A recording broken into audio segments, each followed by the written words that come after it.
My dad then met a 15-year-old girl who he left my mum for. Somebody spiked my drink. I ended up in hospital because somebody tried to kidnap me. I still wasn't planning on becoming Muslim. What really sparked it for me was when I actually started praying. एक ऐसी आगोश है जो हर भूले भटके को अपने अंदर समेट लेती है, बिछड़े हुओं को मिलाती है और बेकरार दिलों को राहत बख्शती है। इस्लाम अमन का दीन है और अपने अंदर आने वाले सब लोगों के दिलों को ऐसा इत्मीनान बख्शता है कि माजी के सारे दुख दर्द दूर हो जाते हैं। इस बात का बरमला इजहार वो लोग करते हैं जो पैदाइशी तो किसी और मजहब के होते हैं मगर इस्लाम की सच्चाई पाकर इसे कबूल कर लेते हैं। आयशा रज़ाली एक ऐसी खातून थी जिनका पैदाइशी मजहब तो इस्लाम नहीं था मगर उन्होंने बाद में इस्लाम कबूल कर लिया। उनके ईसाईयत से इस्लाम के सफर के बारे में उन्हीं की ज़बानी जानते हैं। चूँकि वो इंग्लैंड में पली बड़ी तो उनकी सारी गुफ्तगू भी अंग्रेजी जबान में थी। इसका हिंदी तर्जुमा करके आपके सामने पेश कर रहे हैं। नाज़रीन, आयशा ने बताया कि मैं यूके में पैदा हुई, वहीं पली बड़ी, वहाँ के एक बहुत ही गरीब घराने से ताल्लुक था। मेरे वालिद के खानदान को आप जिप्सी कह सकते हैं। वो घर नहीं बनाते थे, सफर में रहते थे और जहाँ जगह मिलती वहीं डेरे डाल लेते। मैं एक काउंसिल हाउस में बड़ी हुई जो इंग्लैंड का एक बहुत ही गरीब रिहायशी इलाका है। मेरी इब्तदाई जिंदगी बहुत गुर्बत में गुजरी। कुछ बड़ी हुई तो अदाकारा बनने की कोशिश शुरू कर दी। खुद को तरबियत देती कि कैसे सही से बोलना है और खुद को कैसे पेश करना है। मैं मजहबी नहीं थी। जब मुश्किल वक्त आते तो मैं अक्सर खुदा से बात करती। मुझे नहीं पता था कि खुदा कौन है मगर जब भी मुश्किल वक्त आता मैं उससे मदद मांगती। मगर मैंने कभी सही से मजहब को नहीं जाना था। पहली बार जब मैंने मजहब के बारे में सही से सोचना शुरू किया तो मैं तुर्की में थी, शायद सुल्तान अहमद मस्जिद में। यहाँ मैंने दूसरे मज़ाहिब का तज्जिया करना शुरू किया था। मैंने पहली बार इस्लाम को तुर्की में देखा था। जैसा कि इस्लाम के बारे में मशहूर है कि लोग डरते हैं और मुसलमानों के करीब नहीं चाहते। मैं वैसी नहीं थी। मुझे मुसलमानों या इंसानों के एक ग्रुप से नफरत नहीं थी। मैं हमेशा एक अच्छी इंसान बनने की कोशिश करती थी मगर फिर भी इस्लाम के बारे में एक डर था क्योंकि मेरी नानी ने कहा था कि किसी मुसलमान मुल्क में न जाना। नाज़रीन, आयशा ने बताया कि मेरी जिंदगी में शराब का हमेशा एक बुरा ताल्लुक रहा। मैं 8 साल की थी तो मेरा भाई शराब पीने से मर गया। वो नशे में था, इसका झगड़ा हुआ, वो गिरा और इसका सर फर्श से टकराया और साथ ही वो मर गया। डॉक्टर ने कहा कि अगर वो नशे में ना होता तो वो इस घूंसे की वजह से जख्मी होता मगर मरता नहीं। भाई की मौत ने मेरी जिंदगी पर ऐसा असर डाला कि मुझे फिर हमेशा शराब से मसला रहा। मगर मेरे घर वाले शराब के मनफी असरात को तब भी नहीं समझे। वो हर वक्त शराब पीते रहते थे। खास तौर पर मेरे वालिद जो हर वक्त नशे में रहते थे। उनका हमारे साथ बहुत बुरा सलूक था। उन्होंने एक 15 साल लड़की को डेट करना शुरू किया और फिर उन्होंने घर छोड़ दिया। मेरा पूरा खानदान 1 साल के अंदर अंदर तकसीम हो गया। पहले भाई मरा, फिर बाप 15 साल लड़की के लिए हमें छोड़ गया। आधा खानदान ऐसा जुदा हुआ कि उन्होंने कभी हमें दोबारा नहीं देखा। इसका नतीजा ये निकला कि मुझे शराब से नफरत हो गई। मैंने कभी किसी पार्टी में शिरकत नहीं की क्योंकि वहाँ शराब पी जाती है। My dad then met a 15-year-old girl who he left my mum for. He ran away with a 15-year-old girl and he left his entire family behind.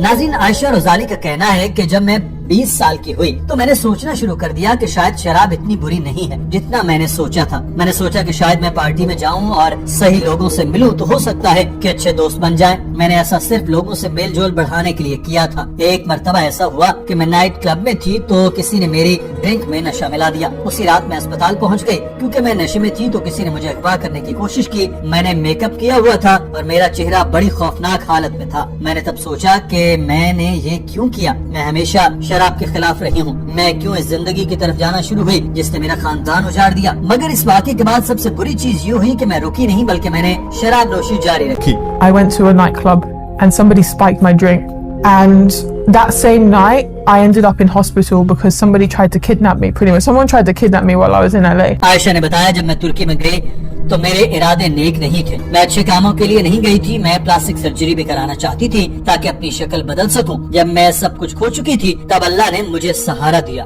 इस्लाम से मुतालिक मेरे साथ बहुत सी चीजें हुई जिन्होंने मुझे मुतासर किया मगर सबसे ज्यादा मुझे तस्बीह ने मुतासर किया। जब मैंने तुर्की में लोगों को तस्बीह करते देखा तो मुझे पता नहीं था कि ये क्या कर रहे हैं। मैंने समझा कि वो अपने ज़हनी तनाव कम करने के लिए ताने घुमा रहे हैं। मैंने गूगल किया तो मुझे पता चला कि तस्बीह क्या है और मुझे पहली बार सुभान सुबहानअल्लाह, अल्हम्दुलिल्लाह और अल्लाह अकबर के बारे में पता चला तो मैंने भी यही करना शुरू कर दिया। मगर जिसने मुझे सबसे ज्यादा मुतासिर किया ये वो लम्हा था जब मैं इस्तांबुल में ब्लू मस्जिद और आया सोफिया के दरमियान खड़ी थी। यहाँ मैंने पहली बार अजान सुनी। मैंने अजान पहले भी कई बार सुन रखी थी मगर पहली बार मैंने इस पर ध्यान दिया था। जब हम इन दो मसाजिद के दरमियान खड़े होते हैं तो अजान की आवाज ऊंची आती है। तो मैंने सोचा कि वाह कितना खूबसूरत है, कितना सुकून दे रहा है ये दिल को। And that was a moment when I was coming out of the mosque, Blue Mosque here in Istanbul, and I stood between Blue Mosque and Hagia Sophia. That's where I heard the azan for the first time. I mean, I'd heard it before, but this is when I really heard it. Ayesha रज़ाली का कहना है कि अजान सुनने के बाद मैंने अपने हॉस्टल में वापस जाना था मगर मुझे रास्ते नहीं मालूम थे। मेरा फोन भी बंद हो गया। मैं घबरा रही थी मगर फिर अचानक मेरी सारी परेशानियां खत्म हो गई, जैसे सब कुछ गायब हो गया। मेरा इस्तराब मेरे जिस्म से निकल गया। मैंने सोचा कि खुदा अगर सच्चा है तो मुझे मेरे हॉस्टल में वापस आने में मेरी मदद करे और ऐसा ही हुआ। मैं अपने हॉस्टल में वापस चली गई। मैंने एक भी मोड़ गलत नहीं लिया, पता नहीं कैसे क्या मगर ये अल्लाह के फजल से था। मैं ब्लू मस्जिद से सीधा अपने हॉस्टल में गई। पूरे वक्त पुरसुकून थी। एक भी ऐसा लम्हा नहीं था जब मैंने सोचा कि मैं नहीं जानती मैं कहाँ जा रही हूँ। आयशा का कहना है कि मैं हॉस्टल में पहुंची तो मैंने कुरान पढ़ना शुरू कर दिया। मेरे हॉस्टल में कुरान का अंग्रेजी तर्जुमा मौजूद था। मैंने सूरह बकरा के 5 सफ़ात पढ़े थे। मुझे याद है कि मैंने फोन पर इन आयात की तस्वीरें खींची थी। मेरा मुसलमान होने का इरादा नहीं था, मैं सिर्फ इसलिए कर रही थी क्योंकि ये सब बहुत दिलचस्प था। मगर जब मैं इंग्लैंड वापस आ गई तो लॉकडाउन लग गया जो कि अल्लाह ताला का मंसूबा था, क्योंकि अगर ऐसा न होता तो यही होता कि मैं वापस फिल्म सेट पर चली जाती। और जब आप फिल्म के सेट पर होते हैं तो पता नहीं चलता कि कब सुबह से शाम हो गई। लेकिन लॉकडाउन में ये सब मुमकिन नहीं था। तो मैंने घर में रहकर कुरान पढ़ा, कंप्यूटर पर लेक्चर सुने। मैं किसी मुसलमान को नहीं जानती थी। ये पूरा सफर मैंने खुद तय किया मगर अभी तक मेरा मुसलमान होने का इरादा नहीं था। ये इरादा तब बना जब मैंने नमाज पढ़ना शुरू की। मैं मुसलमान नहीं थी मगर फिर भी नमाज शुरू की और सोचा कि अगर कोई सुबह फजर के लिए उठता है तो इसका खुद पर कितना काबू होता है। तो यही सोच कर मैंने नमाज शुरू की और फिर 5 नमाजों के दरमियान मैंने अपना एक शेड्यूल बनाया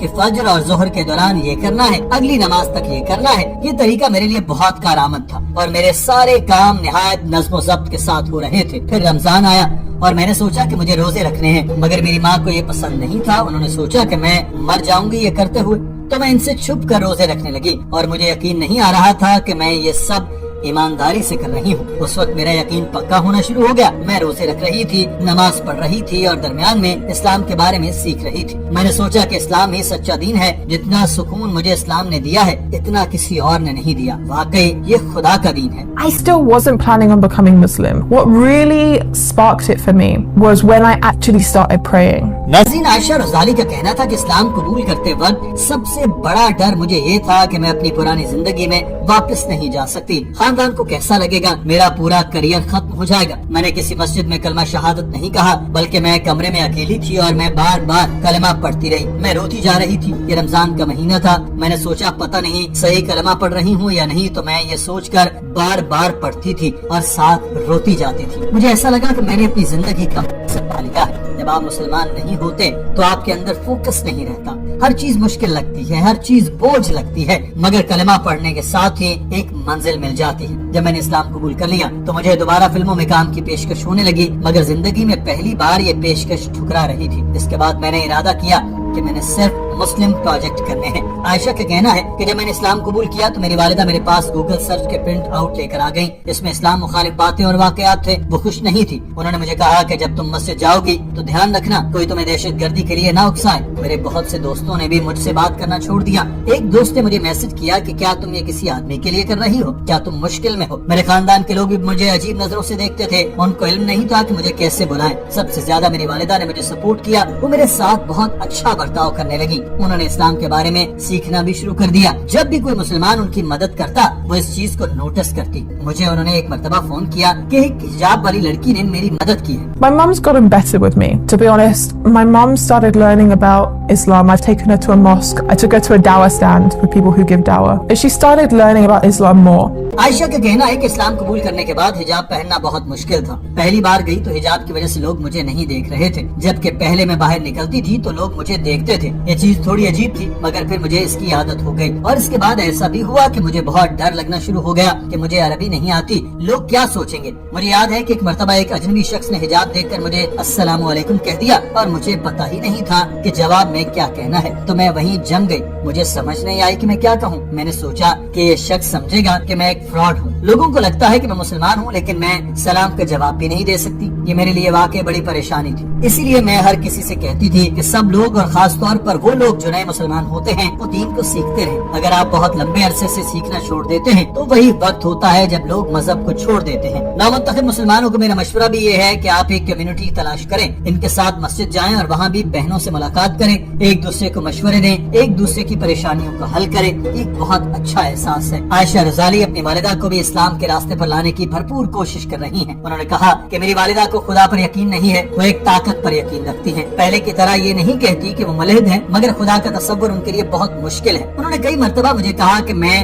مذہب کے بارے میں بات کرنا پسند نہیں کرتی، وہ کبھی عیسائی نہیں تھی مگر عیسائیت سے بھرے معاشرے میں پلی بڑی تو خود کو عیسائی ہی سمجھتی ہیں، چاہے عمل کریں یا نہ کریں۔ وہ کہتی ہیں کہ وہ خدا سے متعلق الجھن میں ہے۔ عائشہ رضالی نے کہا کہ میں غیر مسلموں کو پیغام دینا چاہتی ہوں کہ ایک لمحے کے لیے رک جائیں اور اپنے ارد گرد دیکھیں، سوچیں زندگی میں کیا کر رہے ہیں، زندگی امتحان ہے، اس کا مقصد یہ نہیں کہ آپ صرف پیسہ کمائیں اور اس کو خرچ کریں، مذہب کو سمجھیں، خدا کو سمجھیں، اور نہ مسلم بھی اپنے غیر مسلم دوستوں کو دعوت دیں، ان سے بات کریں، ان کے ساتھ وقت گزاریں، کچھ بھی کریں مگر ان کو جہنم میں نہ جانے دیں۔ ناظرین، عائشہ رضالی کے اسی پیغام کو آگے بڑھاتے ہوئے ڈاکٹر ذاکر نائک نے غیر مسلموں کو دعوت دینے کا طریقہ بتایا۔ ڈاکٹر صاحب کا کہنا ہے کہ اگر اسلام کا پیغام پھیلانے کے بہت سے طریقے ہیں، اگر آپ اچھے مسلمان ہیں، اچھے اعمال کرتے ہیں، ایماندار ہیں، شفقت کرتے ہیں، رحم کرتے ہیں، سخاوت کرتے ہیں، تو آپ کی ذات خود غیر مسلموں کے لیے ایک پیغام ہے کہ اسلام کی طرف آؤ۔ بدقسمتی سے بہت سے مسلمان اچھی مثال قائم نہیں کر رہے، اس لیے میں کہتا ہوں کہ اسلام کو سمجھنے کے لیے مسلمانوں کی طرف نہیں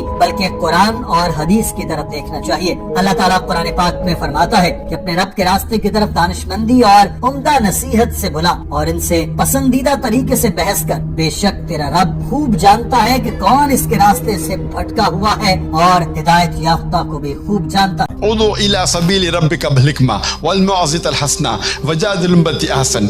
Invite all to the way of thy Lord with wisdom and beautiful preaching, and argue with them and reason with them in the ways that are best and most gracious. That when you call people towards the Quran and towards Allah subhanahu wa ta'ala, you have to do it with hikmah and husna. ناظرین، doctor Zakir Naik نے بتایا کہ دعوت کی master degree اللہ تعالیٰ نے قرآن پاک میں خود ہی دے دی کہ اہل کتاب ایک بات کی طرف آؤ جو ہمارے اور تمہارے درمیان برابر ہے، سوائے اللہ کے اور کسی کی بندگی نہ کریں اور اس کا کسی کو شریک نہ ٹھہرائیں، اور سوائے اللہ کے کوئی کسی کو رب نہ بنائے، بس اگر وہ پھر جائیں تو کہہ دو گواہ رہو کہ ہم تو فرما بردار ہونے والے ہیں۔ ڈاکٹر صاحب کا کہنا ہے کہ تمام مذاہب کو ایک چیز پر متفق ہو جانا چاہیے کہ جو چیز تمام مذاہب میں ایک جیسی ہے اسی کی طرف آنا چاہیے، جو چیزیں ایک جیسی نہیں ہیں ان کی طرف بعد میں دھیان دیتے ہیں۔ اگر ہم مشترک چیزوں پر اتفاق کر کے ان پر عمل کریں تو تمام مذاہب کے درمیان سارے فرق مٹ جائیں۔ ناظرین، آج کی ویڈیو کے بارے میں آپ کی رائے کیا ہے؟ کمنٹ سیکشن میں ضرور آگاہ کیجیے گا۔ اپنا خیال رکھیے، اللہ حافظ۔